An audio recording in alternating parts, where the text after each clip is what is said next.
তোর ভাবিকে চাল আইনে দিনু, এখন ছেলে পেলেকে নিয়ে খাইবে। অভাবের দিন কোনঠে পাবো টাকা? খাবো আব্বা, খাবো খাবো।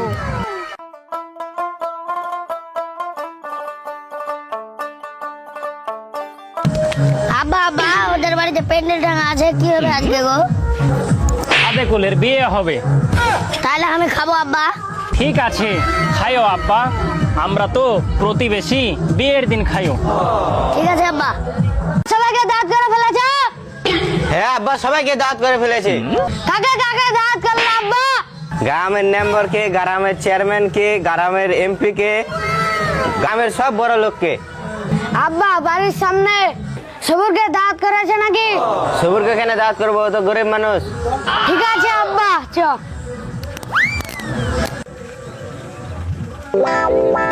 আব্বা তাড়াতাড়ি গোসল করে নাও, বিয়েতে যাবো, সবার খাওয়া দাওয়া হয়ে গেল, তোমার এখনো কাজ করাই হলো না।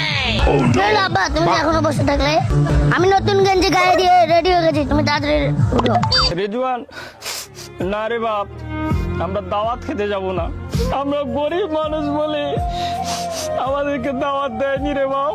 দাওয়াত না দিলেও আমি যাবো আব্বা, অনেকদিন গোস্ত খাইনি, আজকে গোস্ত খাবো। খাবো আব্বা, খাবো আমি খাবো। রেজওয়ান বা, তুই কাঁদিস নে, আমি বাজার থেকে গোস্ত এনে তোকে দিব আব্বা। বড় ভাই, কটা টাকা দাও না, ছেলেটা গোস্ত খেতে চাইছে। সবুর ভাই, 500 টাকা ছিল, তোর ভাবিকে চাল আইনে দিনু, এখন ছেলে পেলেকে নিয়ে খাইবে। অভাবের দিন কোনঠে পাবো টাকা? 1 টাকাও নাই ভাই। ঠিক আছে রে ভাই। আব্বা, ছেলেকে কিছু গোস্ত অনেকদিন ধরে খায়নি, গোস্ত কিনে লেগে ক টাকা চাচ্ছি আব্বা। ওদের দুঃখ আর আমার সহ্য হচ্ছে না রে বাবা, নে এই 30 টাকা নিয়ে আমার নাতিকে গোস্ত কিনে আনে দে। ঠিক আছে আব্বা। জালাল ভাই, 30 টাকার গোস্ত দাও ভাই, ছেলেটা খেতে যাচ্ছে, অনেকদিন ধরে গোস্ত খায়নি ভাই।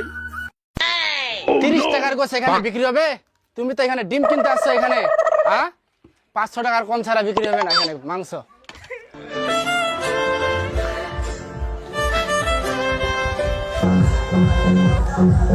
দাদা আব্বা গোস্ত নিয়ে আসছে, আমি গোস্ত খাবো, দাদিকে তাড়াতাড়ি গোস্ত রাঁধতে খাও। তোর আব্বা গোস্ত নিয়ে আসছে? তোর বাপ, শুন শুন শুন, কি হলো আব্বা? গোস্ত পেয়েছিস?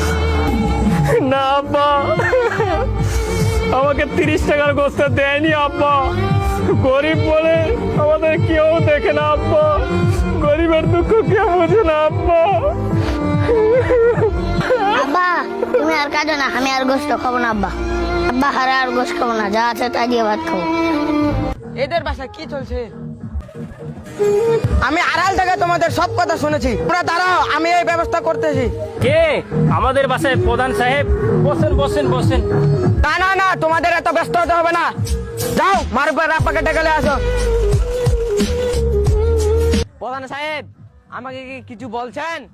আমি তোমার কে হই? আপনি আমাদের গ্রামের প্রধান সম্মানিত ব্যক্তি। তাহলে এই লোকটা তোমার কে হয়? আমাদের ভাই হয়। তুমি যদি বিপদে পড়ো, আগে কে ছুটে আসবে? আমি না হই? কেন আগে সবুর ভাই ছুটে আসবে?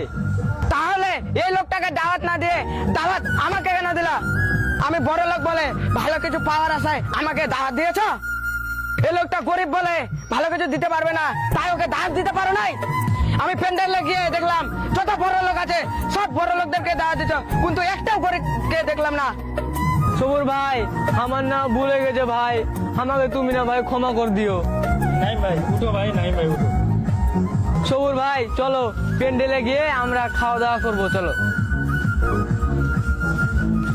গরিবের দাওয়াত তথা আমরা সমাজে বড় লোকরা বেশি দাওয়াত পাই, গরিব পায় না, এই বিষয়ে ভিডিওটি বানালাম। সবার কেমন লেগেছে শুটিং করে? অনেক সুন্দর। তোমার কেমন লাগছে রেজন মামা? আলহামদুলিল্লাহ, খুব ভালো লাগে।